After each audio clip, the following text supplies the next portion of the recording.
अस्सलाम वालेकुम। धरती टीवी न्यूज़ सां गॾु मैं फौज़ एजाज़। धरती टीवी न्यूज़ सत पारां सभिनी ॾिसंदड़नि खे ईद जूं लख वाधायूं। वक़्तु थियो आहे हेडलाइन।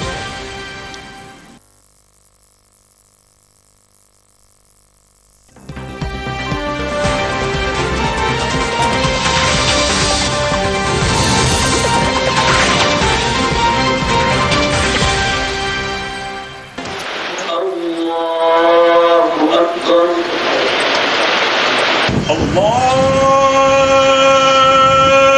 अकबर।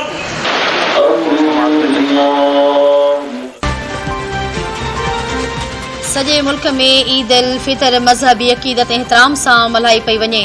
फैसल मस्जिद इस्लामाबाद, बादशाही मस्जिद लाहौर, मेमण मस्जिद कराची समेत ॿियनि शहरनि जे मस्जिदनि ऐं ईदगाहनि में ईद निमाज़ जा वॾा मेड़ाका। मुल्की सलामती ऐं ख़ुशहालीअ लाइ ख़ासि दुआऊं। अहम हंधनि ते सिक्योरिटी जा इंतज़ाम सख़्त। आलमनि ऐं ख़तीबनि तरफ़ां ईद उल फितर जी अहमियत ते रोशनी विधी वई। समाज जी बहितरीअ लाइ पंहिंजो रवैयो सुधारण ऐं पंहिंजनि सां सुठे नमूने पेश अचण ते ज़ोर ॾिनो वियो।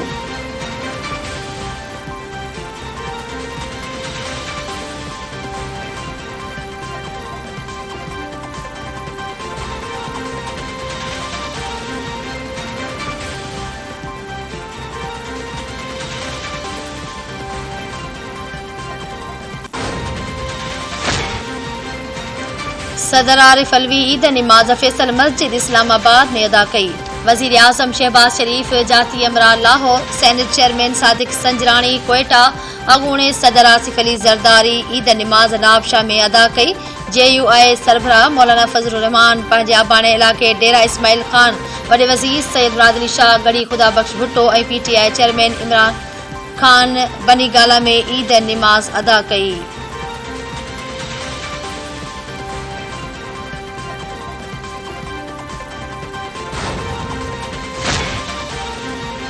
वज़ीर आज़म शहबाज शरीफ पारां क़ौम खे ईद जूं वाधायूं। संदसि चवणु आहे त शाल इहा ईद पाकिस्तान जे अवाम खे ॾुखियाईनि खां छोटकारो ॾियारे। मुल्क शदीद माशी मुश्किलातुनि जे घेरे में आहे। घबराइण जी ज़रूरत नाहे। हुकूमत मसइलनि जे हल लाइ का बि कसर न छॾींदी। जल्द क़ौम सां मुखातिब थी मसइलनि बाबति आगाह कंदो।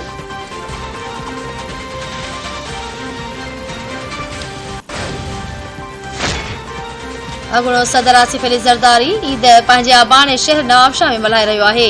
ईद निमाज़ खां पोइ ज़रदारी हाउस नवाबशाह में मीडिया सां ॻाल्हाईंदे अॻूणे सदर आसिफ अली ज़रदारी चयो त थोरे घणी ॾुखियाई थिए थी पर हक़ जी ई सोभ थींदी आहे। 50% कामयाबी मिली चुकी आहे। अञा बलोचिस्तान ऐं ख़ैबर पख्तूनख्वा मां बि खटिणो आहे।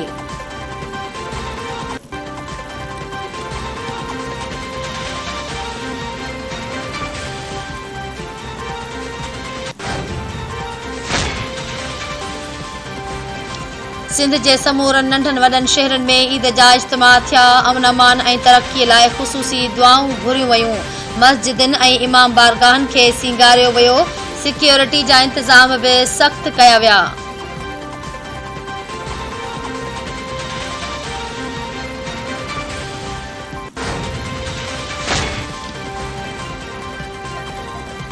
ऐं रमज़ान उल मुबारक जे ईद हुजे ऐं घरनि में मिठा ताम न पचनि। कीअं थो थी सघे? ईद जे पहिरें ॾींहं ते हर घर में सइन शुरू, खीरणी, बेसण, रसमलाई समेत क़िस्मे क़िस्मे मिठाइयूं तयारु।